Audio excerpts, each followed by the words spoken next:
Usai pelaksanaan upacara peringatan Hari Bakti Adiaksa ke-63 tahun yang digelar di halaman kantor Kejaksaan Negeri Kabupaten Talaut. Kepala Kejaksaan Negeri Talaut gelar konferensi pers bersama sejumlah awak media yang ada di Kabupaten Talaut. Dalam konferensi pers tersebut, Kepala Kejaksaan Negeri Talaut Bambang Supriyato menyampaikan beberapa kasus dugaan tindak pidana korupsi yang terjadi di Kabupaten Talaut, yang saat ini sedang ditangani pihak Kajari Talaut yang semuanya telah masuk dalam tahap penyelidikan. Di antaranya dugaan kasus korupsi perjalanan dinas di lingkungan sekretariat daerah, dugaan korupsi anggaran belanja bantuan pada Dinas Sosial tahun 2021, korupsi dana desa Prangen tahun 2018-2019, gelanggang olahraga pada Dinas Pendidikan Pemuda dan Olahraga 2015-2016, serta pengadaan mahkota pada tahun 2015.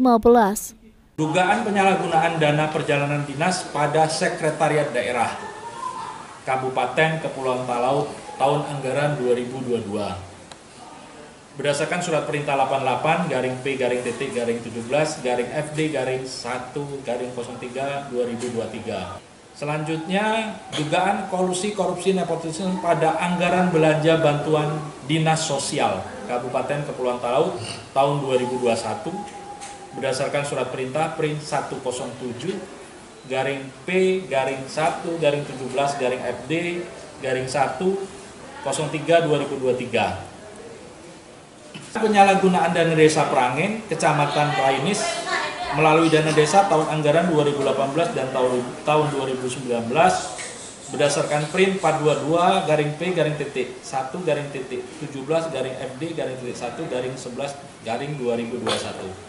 Tindak pidana korupsi dalam pengadaan mahkota tahun 2015 ini pun masih berproses dan kami selanjutnya akan melakukan ekspos untuk menentukan sikap dalam perkara ini. Gelanggang olahraga GOR pada Dinas Pendidikan Pemuda dan Olahraga Kabupaten Kepulauan Talaut tahun anggaran 2015 dan tahun anggaran 2016. Dari sekian kasus dugaan korupsi di Talaut yang disampaikan Kajari Talaut, di atas semuanya masih berproses, bahkan sudah dalam tahap penyelidikan. Pihaknya saat ini masih mengumpulkan bukti-bukti, bahkan memanggil dan meminta keterangan terhadap sejumlah oknum pejabat yang diduga tahu dan terlibat dalam kasus dugaan tindak pidana korupsi yang mengakibatkan kerugian negara mencapai ratusan hingga miliaran rupiah.